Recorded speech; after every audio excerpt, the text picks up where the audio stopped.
I'll take it. Are you sure you're not interested? I was like, don't ask me again. And it's a bad hair day too. So she's like, scream for me, and then it's just that silence. It was a good risk to take, and it was great. Boom! I'm gonna try and give you a friend, and then I was like, I wish you had like a granny mask. That would be so cool, or like a ghost uniform. And everybody was like totally freaked out. Hi.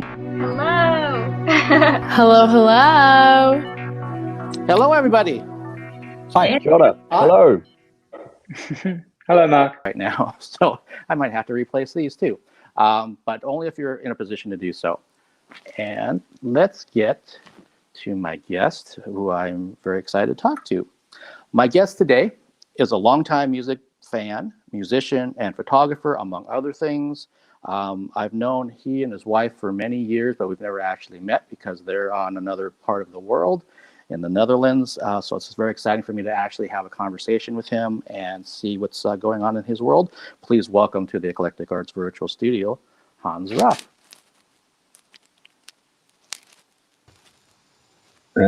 Good evening, everyone. I thought you were about to say they're on another planet, but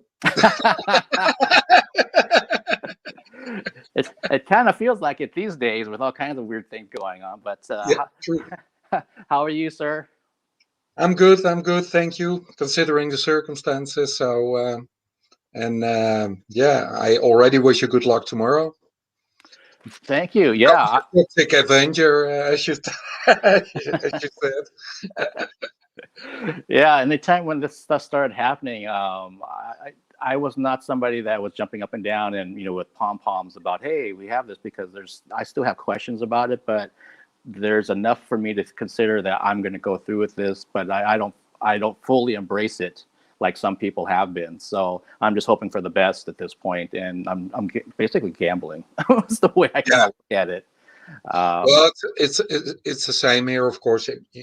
You get your shots as a child, actually, but those shots are already proven that they actually work. And this is all relatively new. So, yeah, I'm never sure about the outcome. So I definitely share your concerns, and a bit skeptic, of course, also. Yeah, it's exactly. It's going to be something where I know some people locally that have gotten it, and they didn't have any kind of reactions to it right now, but there hasn't been enough time to really know what's going to happen. So putting a lot of trust and faith in something that I'm not 100% sure on, but I've done crazier things in my life. So I'm sure you will survive, and maybe you will look little bit different. Could be maybe a bit green, but yeah, green. Maybe I'll grow some hair. Who knows? I don't know. I will go for the shot then. I need that too, actually. Oh my gosh. So Hans, there's all kinds of things I want to talk about, and I think the first thing when I think of you is that how big is your record collection? Because you post a lot of vinyl that you listen to. So I'm just curious, like, how many records do you have? Well, if we're only talking about vinyl, it's not even that much. I think it's around probably 1,200, 1,500. But I actually have my whole collection on Discogs for everybody to view. There was a hell of a work to put it on there, but it's very handy. Of course, the whole buying vinyl again is something from, I think, the last 5 years, when suddenly all those bands did represses in color, and I'm just a sucker for color vinyl. And that's actually where I'm very addicted to it. And this whole COVID thing, it doesn't really help for my wallet, actually. I keep ordering stuff. And every month it's the same. I'm like, okay, now I'm going to step back a little bit because I don't have space enough to store it anymore. I shouldn't tell my wife, of course, but they're bringing out a new record. Like, I need the new Flotsam and Jetsam. It's coming out, actually. And, so there's no limit to it, actually. So it keeps me busy. It's a Yeah. man's hobby, I would say. So I mean, that number, 1,200 to 1,500 vinyl. So do you have most of the records you had when you're like a younger child, teenager that you were buying back then, or did you just get everything later? No, actually, at a certain point when CDs came in, I started switching over completely on CDs, but I kept my old records. But I think that were not more than maybe 250, 300 records. So all the additional stuff that now collects to 1,500, I bought that all in the recent, 5-6 years, I think. Something like that. So yeah, it's just a real upheaval. I almost don't buy any CDs anymore unless I see a certain band that has no vinyl out, but I think that's just a great band, and I will buy the CD also. But mostly it's only vinyl that I buy, actually. And like I said, it is certainly when color vinyls come out. Although with a lot of them, I have the original vinyls already. If there is a color reissue out, I'm buying it. I shouldn't, but I'm doing it. So Okay. Well, and keeps me happy. yeah, and I know you can't pick one album, but what's one of your favorite albums in your collection? Well, I think there will probably be a Kiss album because I used to be a big Kiss fan. Now that's a little bit less than it was before, but I think one of the well, if I have a top three, I would say on one it's a Creatures of the Night version. That's a glow in the dark version actually for vinyl. And on second place it will be the Saxon Crusader picture disc because the artwork is just awesome. And that's why I wanted that picture disc. And I think as a third, and that's also because of the artwork, it would be the Marillion Fugazi picture disc. Those are, probably my top three. Like, really happy with those ones. Awesome. Yeah, this is bringing me back to things that when I was buying records back in the 80s and things. Unfortunately, I've actually sold most of my collection, so I don't have most of it anymore. But I remember those days, and that was part of the fun. It was like hunting, going to store, trying to find things, and it's like, oh, I found this, and then some days you don't find anything, and I don't know how many hours I logged in trying to buy all those pieces over the years. So watching it just kind of go out the door was like, oh, it's heartbreaking, but it had to happen at that point for financial reasons. But well, that is I'm really lucky that I actually am in a place where I do have the money to actually buy some stuff. Because like you, I also sold some stuff in the past. Certainly when CDs came out, I did sell some vinyls, but I bought them all back again. And not as much in the store anymore because we really don't have that many record stores anymore here in the Netherlands. I think if it's through the whole of Netherlands, if it's 10 or 15 record stores in total, real record stores, it's a lot actually. But most of it is all online, to be honest. So yeah, we've definitely seen the same thing over here in the Seattle area where I'm guessing, like off the top of my head, I can think of at least maybe 6 genuine record stores. We can go in there and either buy used records or you can buy new things and a combination of both. But once things went digital and things went streaming and all that kind of stuff, the physical media just started to shrink. So I'm really happy to see that vinyl is coming back. definitely. Yeah, and that also younger generations are getting into it. They think it's pretty cool because they're the ones that are going to have to keep buying it because eventually, the older generation will pass on, and if no one else is buying it, then it'll just become a dinosaur. So being a big music fan, and we were talking pre-show that you missed your concerts like everybody else around the world when all this stuff happened, and myself included, and every live event that I normally cover. What got you started into being such a music fan? And I know you're a musician as well, so can you kind of bring me back about the earlier years of your life? I think it started all with I think, around 1980 when my brother got a Kiss record as a birthday present. Dynasty or Dynasty, I don't know if that's American. And he didn't play it because he was completely into ska, into Madness, into the specials. And I kept playing that record, and just the cover on me already worked magic on me.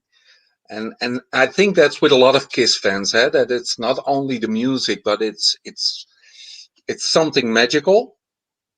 So it started from that point on that I slowly started to, from Kiss, go into more rock and heavy metal bands. But yeah, Kiss Dynasty was my first record. I still have it there.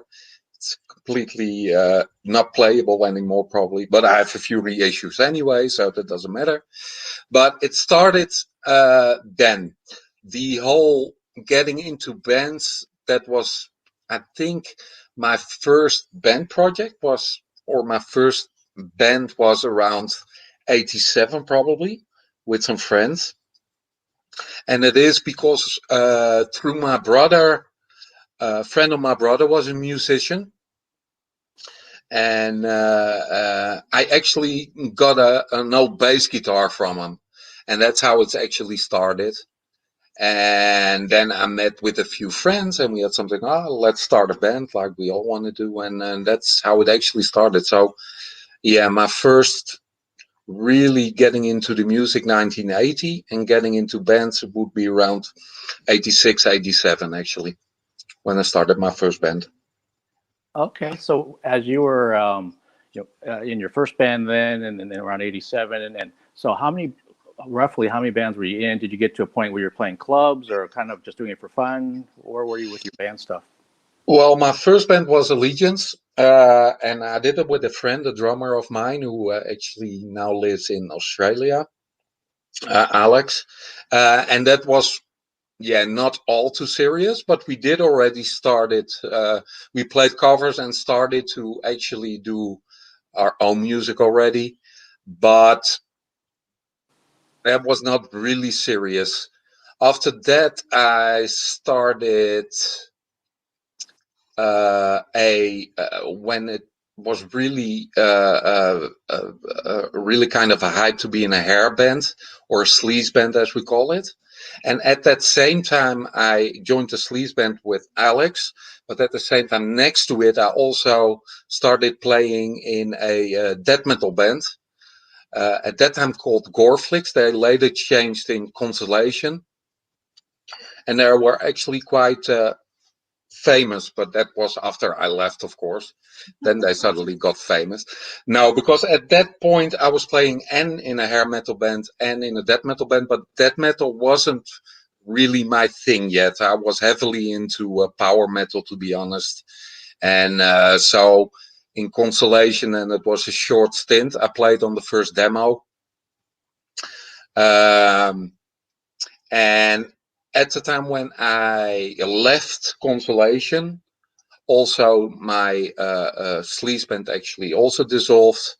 And together with that same drummer, Alex, again, we started a power metal band called Last Embrace. And we did quite a few gigs with them, and also had a demo out. But also that at the end dissolved because all kinds of, call it musical differences, probably. That's the best way to describe it. And the next step was actually, again, with Alex, who was my partner in crime, then the drummer. We started in Ruins, which officially started as kind of a power metal band.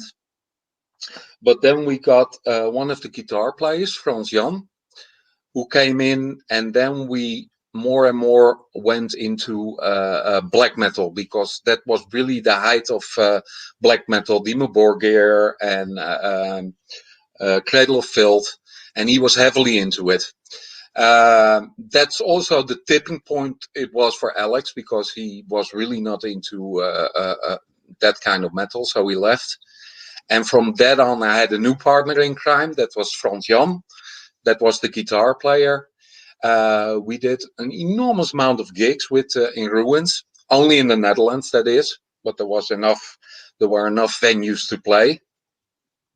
We released 3 demos, but it never really came actually to a record deal or anything. But we had a fun time, and we did really a lot of shows actually, until the point where, and that happens a lot when band members start changing.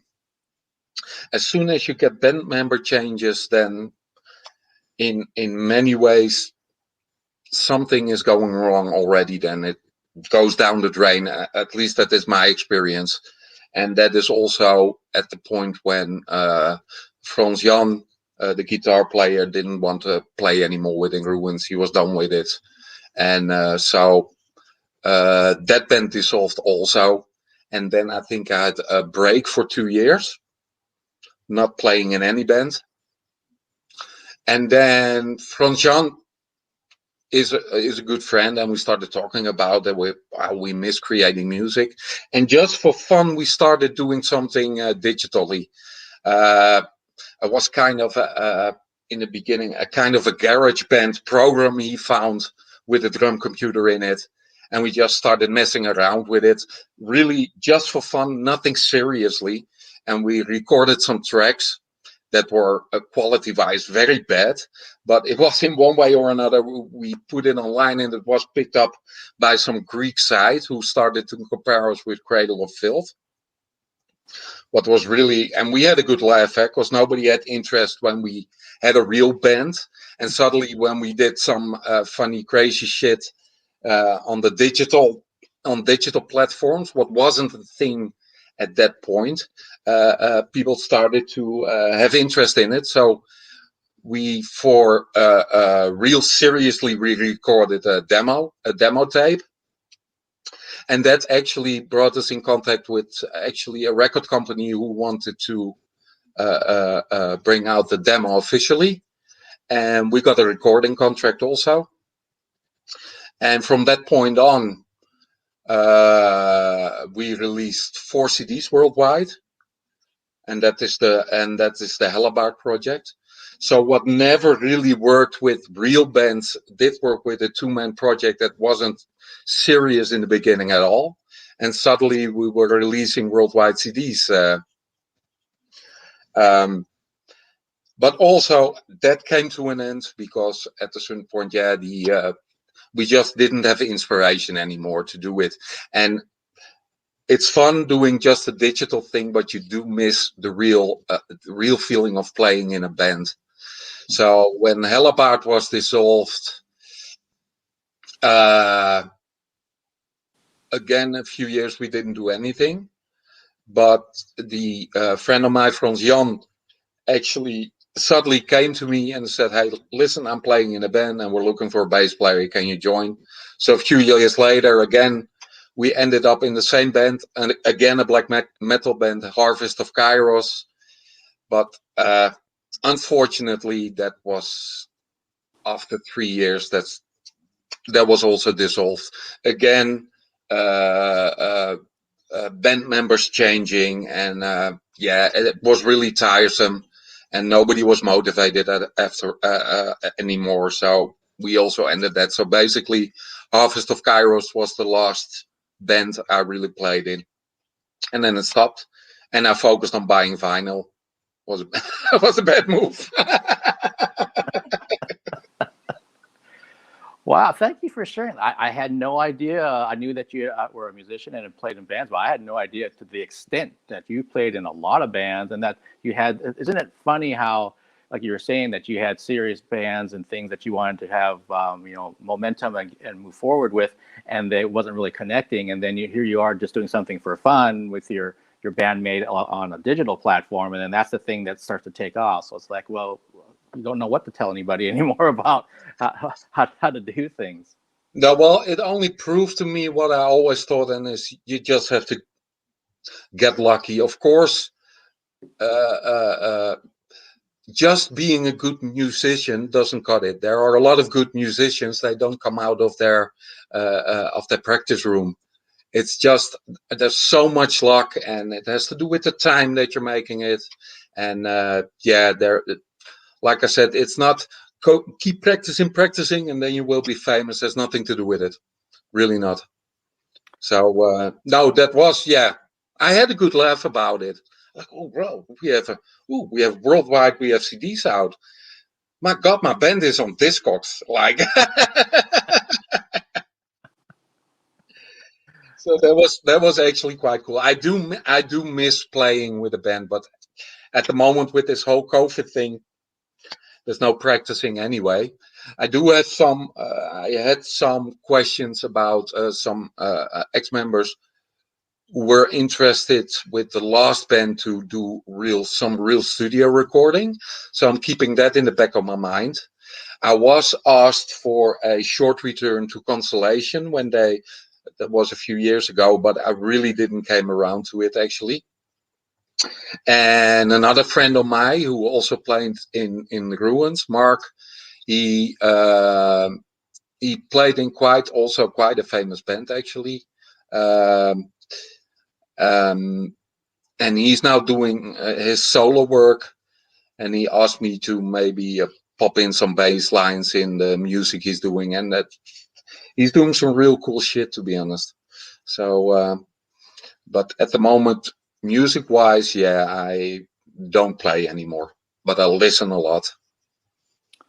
Yeah, and I mean, obviously, you know that, and a lot of people that are watching this and will be watching this later know that if you're a music fan, it's in your blood. So if you're listening to it, if you're a fan of it, if you're playing it, all of the above, and that's one of many reasons why this time has been so tough for people, is that having that taken away from you. It's like, well, I can still listen to it at home, or if I'm watching a live stream, let's say, of a concert, we know it's not the same as being there. That'll never be replaced ever.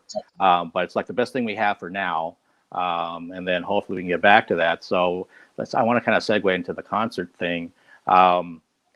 What was the last concert you saw before all this lockdown business happened? Do you remember what it was or who it was?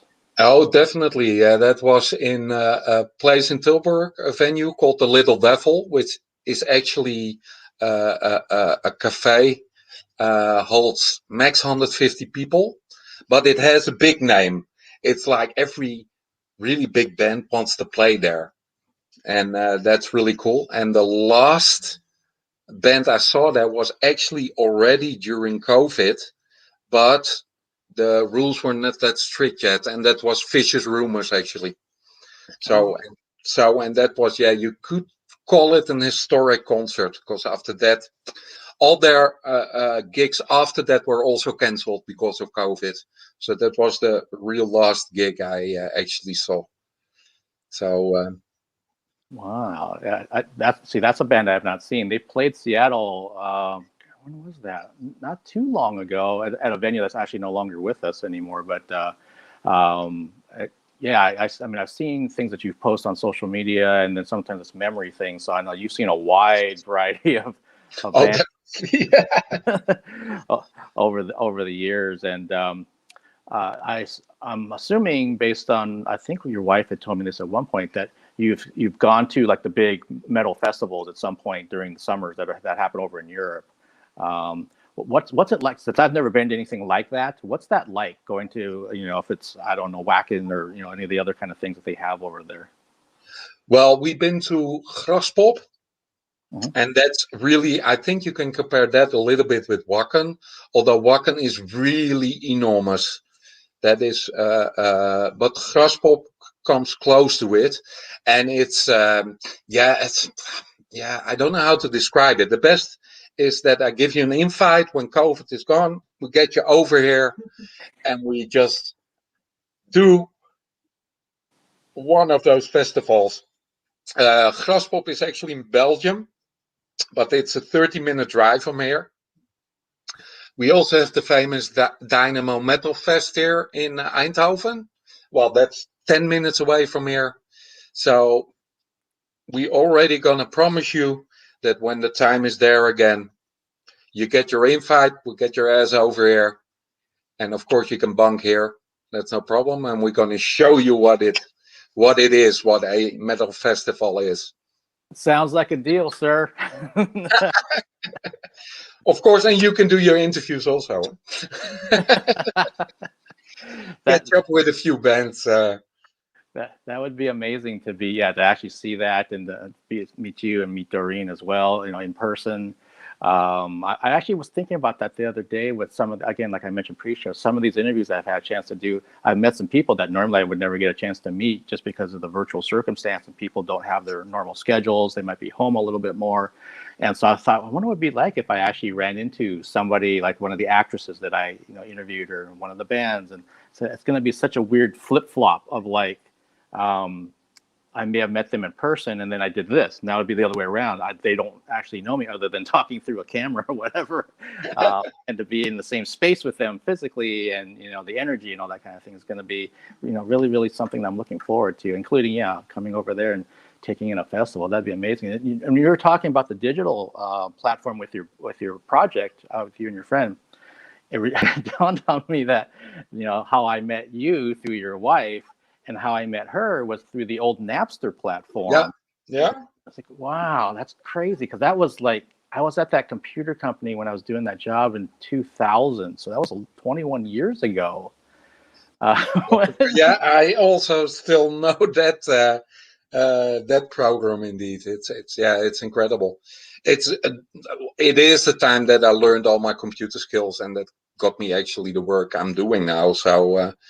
But yeah, it is since that time that Lars Ulrich doesn't want to talk to Doreen anymore also.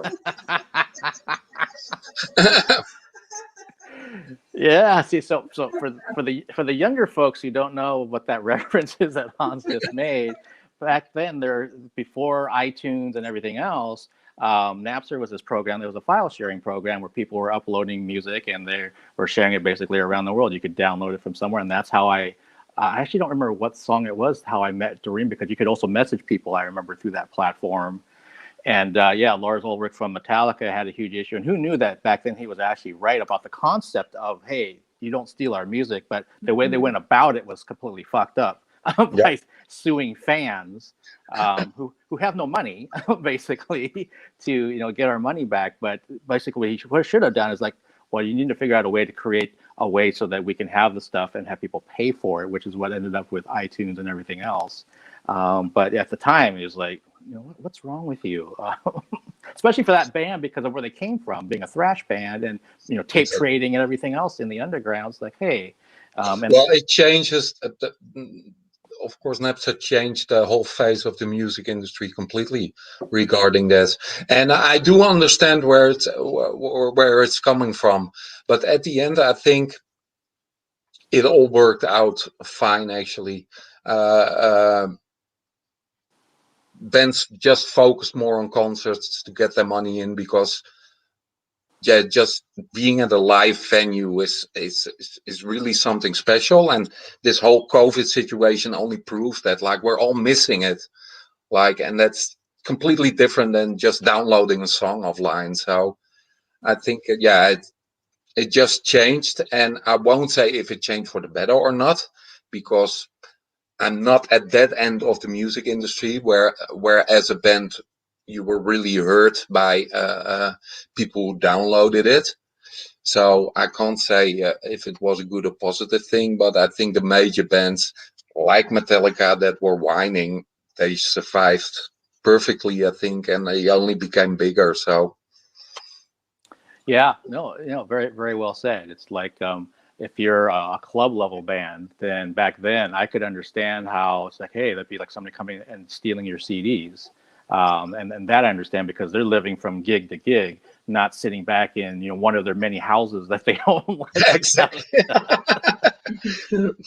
No, exactly, and that is why I try also to support the smaller bands, and I do hope really that smaller bands like indeed Vicious Rumors or Raven do survive this whole COVID period, because it's for the smaller bands that's really, it's their bread and butter, and it's completely gone.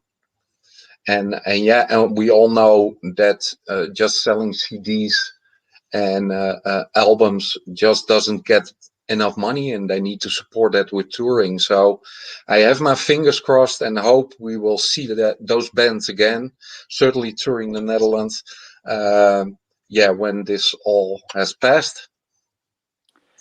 Yeah, that's again, that's two of us. I've interviewed so many independent artists during this time over the last year, and just hearing what they've had to try to go through to survive, and picking up side jobs and hustles, and moving back in with their parents and all kinds of things, just because, yeah. And most music fans know that touring is where it was at before this happened.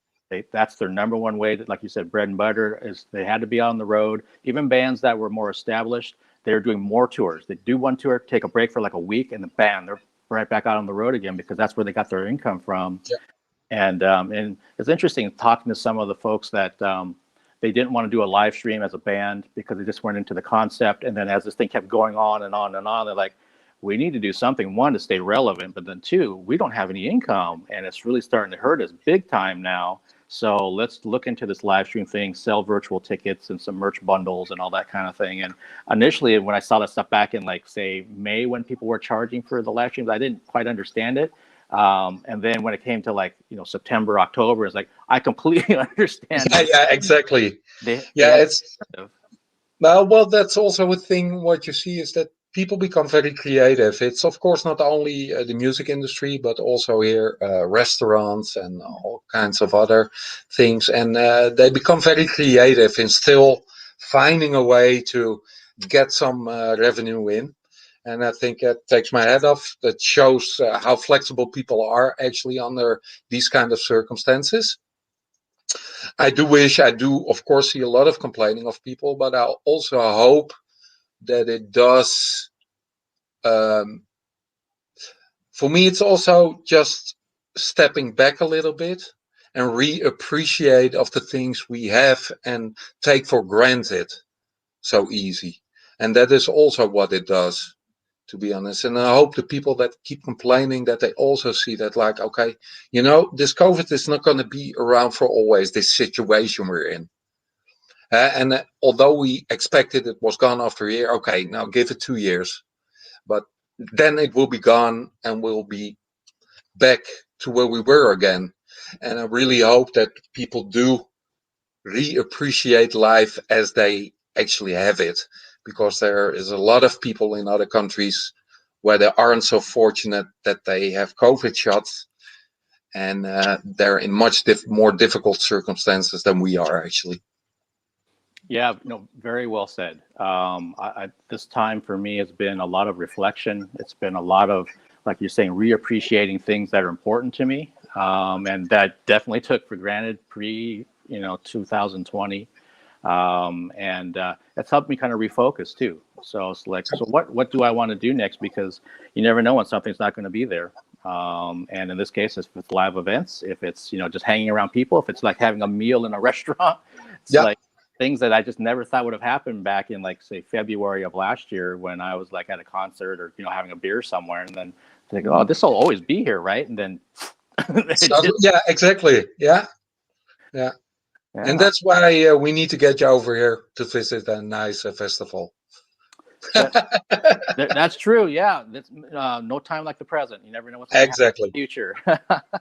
And Hans, I want to kind of segue, because as we have in the background of this interview that we're doing is a photo that you took. And so, what is your photography background? Are you self-taught? Is this just something you always love to do? Because I know you've shot some stuff at concerts. You've done a lot of macro work as well. Well, actually, the real influence on doing photography was actually Doreen, my wife, because she's on a much higher standard than I am. I always call my shots lucky shots, actually. Indeed, before I switched over to macro, because Doreen is really doing macro photography, I mostly try to do some concert shots, which I found actually quite difficult to get good concert shots, to be honest.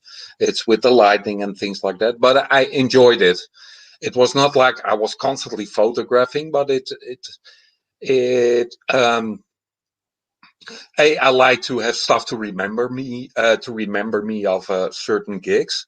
So the photos did add to that. But as my wife was doing a lot of macro photography, I actually at a certain point also just switched over, and she told me the basics, how basic things like, I don't know all the technical terms, but the lightning and I don't know what it is, diaphragma in English. Anyway, all the technical things, that's what Doreen told me. And since then, I just walk behind her like a silly puppy, following her when she goes out photographing, and I'm trying to do my best. So, but again, it's just I'm just on a much lower level than Doreen is actually. Doreen already got a few prizes with the photography and is mentioned in some books. We actually have our national. What is it? She's actually, photos from her are in the National Library. Oh wow! Yeah, so that is actually really cool.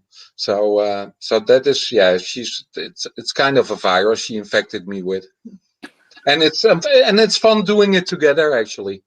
So that's it brings you closer to each other, and and it gets my lazy ass off the couch also. By the way. That's another downside of this COVID things. Getting really lazy. Well, I think a lot of people can relate to that because it's after a while, it's just like you're not necessarily motivated to do something because like, where am I going to go? What am I going to do? Yeah, well, and then of course there's no limit to go here into the forests, and spring is coming, so there are flowers, and Doreen is really actively busy with that. So if the weather is okay, she already knows where we need to go, where there are some very special things we can pick out to photograph, and I'm with her, taking the camera with me, and learning every day. And I must say, some shots are really nice that I made, but then again, it's not up to the standard that Doreen actually makes them yet. So, but I'm quite content actually with it.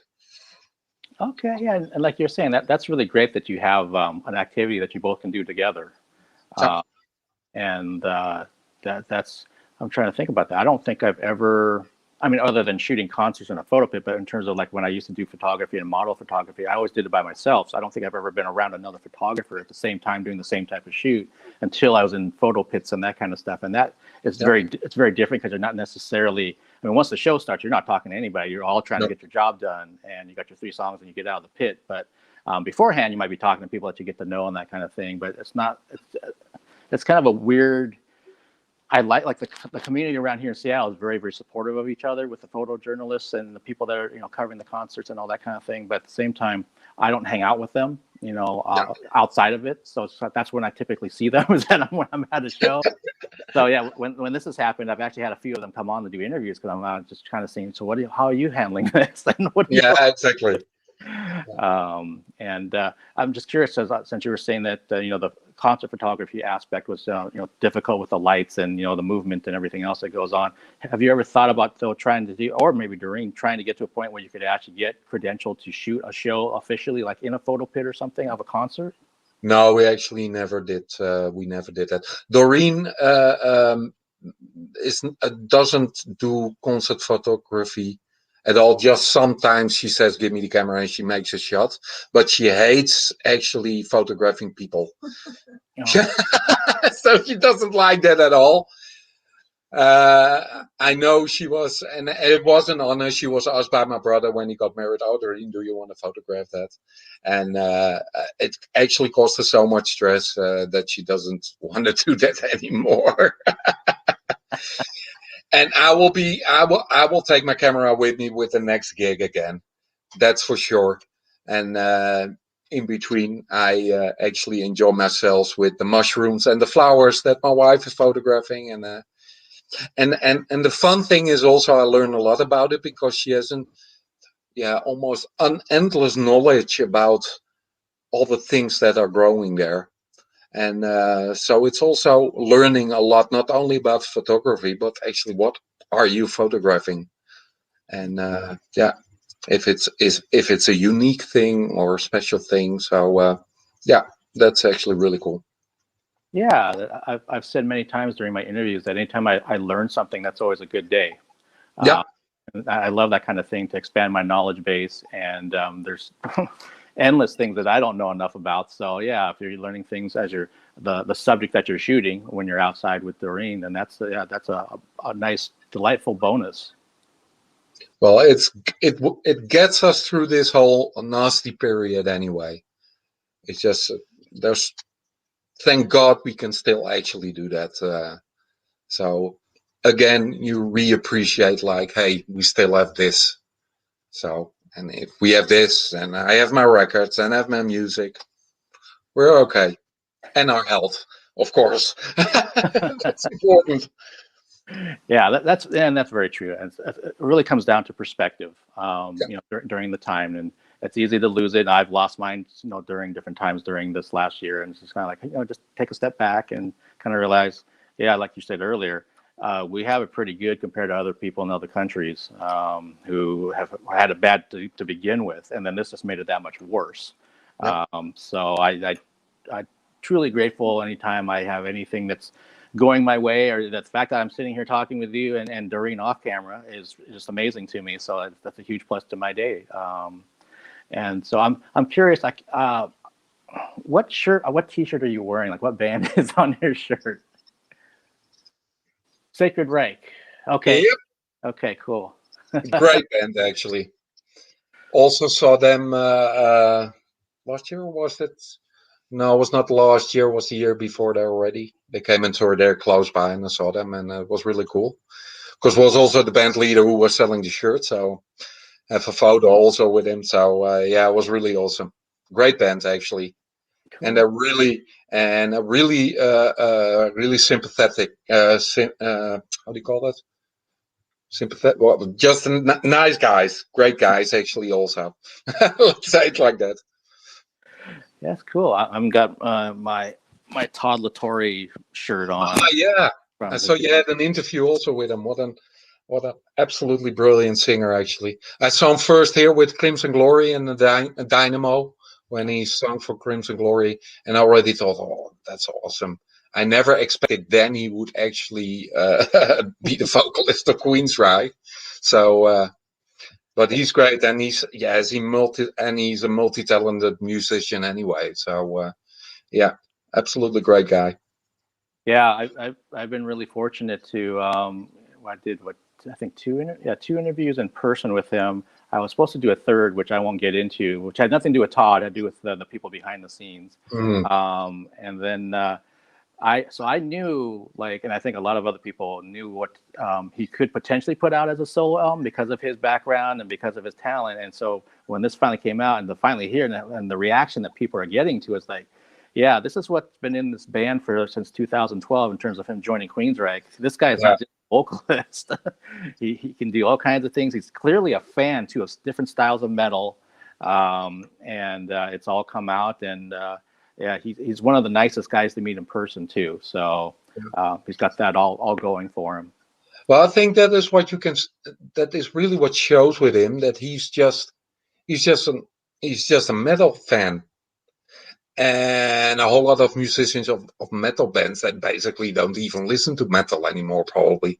But this guy is basically the same as us in our younger years.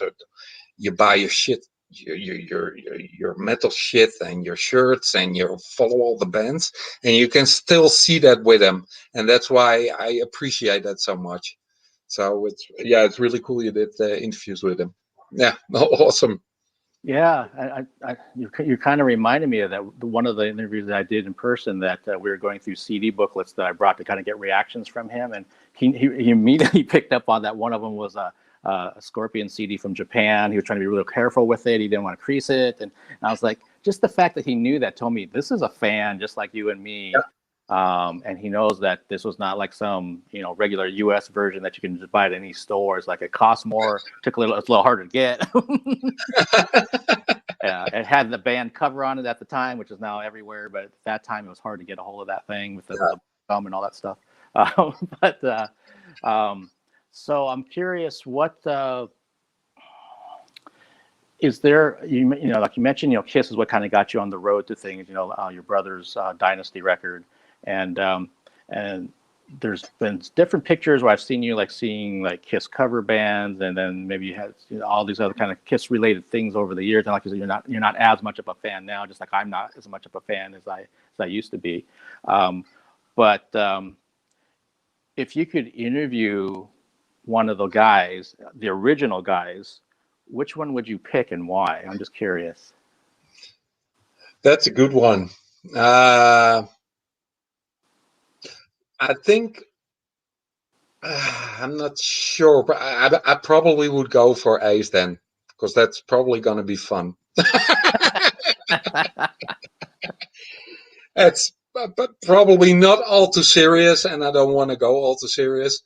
Because that's what I normally had also when I was like younger and metal fan. It was everybody was going, "Oh, we're gonna talk to the bands," and I met a few band members from, I believe, from Manowar. I met someone, and at that point when I meet those guys, I have nothing to say actually. Like, well, how are you doing? But there's not much I have to say, and it was always like that. So probably with Ace, we're gonna have a good laugh anyway. There is, although, one exception to the rule, and that was in, I think, '86 when Queensrÿche toured there with Bon Jovi. Christy Garmo was actually, we were at the venue quite early, and Christy Garmo was hanging out the tour bus, and he was really social. So if he noticed like, okay, there's a silence because the fans are probably a little bit in awe, he started the conversation, and that was really cool actually. There was such a great guy to talk with. So, but normally I have something, I don't really need to talk to a musician. I have nothing to say anyway to them, just enjoying their music. So Well, two things. I think that's a really good pick in terms of Ace, because Ace is just going to be him. He's going to be the way he is. He's definitely got that cackly laugh that he does when he laughs about things, and he doesn't pull any punches. And that's one thing that's really what's great about him. I haven't had a chance to meet him. I've met Peter, and then Paul and Gene I indirectly met, but Ace I've never been in the same presence as that man in terms of getting a chance to like meet him or shake his hand or something. So he would be the number one person on my list from the original guys, and that's great. I've never met Chris DeGarmo, so that's great that he was a social guy and trying to be inclusive of the fans and the people there, and just trying to have conversations with folks. When you were mentioning that, I flash back to like I think the first time I talked to Alex Webster from Cannibal Corpse, and he's so nice and so intelligent, and he was willing to just sit there and talk shop for like literally hours with the fans. And you could ask him any kind of questions about gear, about the songs, about anything. And he never seemed rushed. He never had an ego on him whatsoever. And then I got a chance to meet the other guys in the band, and they're the same way. They're all just normal guys. Yeah, I kid you not. I remember Corpse Grinder, the vocalist, people were waiting outside after the gig, and he's like, "Hey guys, I promise I will come back out, but I need 10 minutes to go back into the tour bus." And everyone was kind of looking. He's like, "Yeah, sure. He's not coming back out. He's just going to go out there and relax." Sure enough, he came back out. He kind of wiped himself out for something. He had like a bottle of beer in his hand, and he's like, "All right, man, what's up?" And he was out there for, I don't know, maybe at least an hour talking with the fans. And that's one of the things I absolutely, it made me I was already a fan, and then that just solidified my position as a fan. Yeah. So down to earth and so approachable. And as long as fans are being respectable of them and understanding, they don't have infinite amounts of time when they're on tour, then it works both ways. Then everybody kind of wins. Because I can only imagine what's like for those guys, especially like the bigger acts. Everybody wants something from them, especially now. Can I get a selfie with you? Can I get this with you? Yeah, yeah. Constantly getting asked for things, and so when some of them don't have an ego even after all that, that's amazing to me. Yeah, I find it amazing too. Exactly. Well, in most cases now, of course, for the bigger bands, you have to pay for a meet and greet now, but that's not the way like I said, like Christy Gama hanging out of the tube was like saying, "Hey guys, how are you doing?" And that's something completely different. So yeah, also understand why bands do that. Just again to get a little bit of their money in that they need so badly to keep their bands going. Although some big bands do overrate it a little bit with their prices, to be honest. I wouldn't pay that to meet Kiss, to be honest. Yeah, when you're saying that, that's the first band I thought of. I'm like, those guys, come on. I mean, they're gouging their fans. But if someone's going to pay it, Yeah. I don't have to pay it, but someone else will. Well, it is, and people are paying for it, so I guess it's okay. But I keep it with my lovely memories I had in, when was it? During the Revenge period. Because they did a promotional tour door Europe. They didn't do any gigs. But they were in a record store signing, and I gave Paul Stanley, I gave him a shake, and Gene Simmons. So I met the guys there when it was still for free, and you could get your stuff signed. So sticking with that good memory, actually. Yeah, and that's, I was just talking with somebody else about the same thing, and I'm kind of guilty of this, that in the social media culture, it becomes like I want to have some kind of permanent thing of this memory of meeting somebody, versus sometimes you just need to have that memory in your head, and be happy with that. And I have to remind myself of that sometimes, because again, I'll get caught up in that, especially once we get past this pandemic and I can actually see bands and other people in person. If I'm interviewing them, almost instantly, once we're done, hey, can I get a picture real quick? Yeah, exactly. Yeah, and sometimes it could be also to make sure you're not dreaming, that you really met them. Yeah, I think I have to kind of remind myself that sometimes, look, I just spent 15 minutes with somebody that I admire, so that should be enough. Plus, I get to look at the video later, and you can hear me or see me or whatever. It's like, do I really need this picture for social media or for personal, selfish reasons? I don't know. I need to reevaluate that, I think. It's just, I know where it's coming from, actually. But in this case, in your case, we could easily make screenshots, though. Then you have your selfie picture also. That's very true. Well, Hans, to kind of wrap this up, what kind of, what artists, are there new artists out there that are really, you're really enjoying, really liking, not just metal artists, just artists in general that are like, man, that band, I've been buying a lot of their vinyl, or something I've been listening to a lot online? Well, the most recent record I bought 2 weeks ago was the Quill. They're a band from Sweden, if I'm correct. And they're kind of, I would say, more Deep Purple-ish a band. And they actually released a great album. And my last discovery is actually an English band that I just run into on YouTube. And I bought their CD immediately, Wild Lies. And the CD is actually absolutely great. It's a little bit in the line of Alter Bridge, but it's a bit more heavier than that. So that's certainly, those are the bands I'm still for mostly into rock and metal, actually.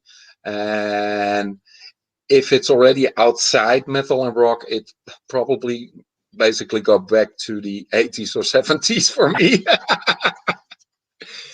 So, but yeah, at the moment, those two bands I frequently listen, so they're actually quite cool. Okay, no, The Quill, buy their stuff. I'll definitely have to check them out, because I'm not familiar with either one of those bands. So I love clearly finding out about new bands and new music, and sometimes I get the privilege of actually getting to bring them into this kind of environment and talk to them about their arts, which is great. And I think they would appreciate it, actually, certainly to promote their new record. So okay. Well, Hans, it was amazing to get a chance to finally connect with you and talk with you, and getting the chance to pre-show talk to your wife off screen, who's over there off to this way, which is. She's next to me. Here she is. Hi, Mark. Hi, Doreen. I really appreciate it. I hope that you two both stay safe over there, and then once things do open up and we have that one of those big festivals, that I'll find a way to get my ass over there, and we can finally meet in person and have some good fucking rock time at a metal festival. We're gonna get your ass over here. We'll make sure of that. Awesome. Have a good night over there, and again, you too. Thank you so much, and stay safe. again, you good luck with your COVID shot tomorrow, and stay safe, of course. And thanks again. It was an honor to talk to you. Thank you so much. Take care. Take care. Bye.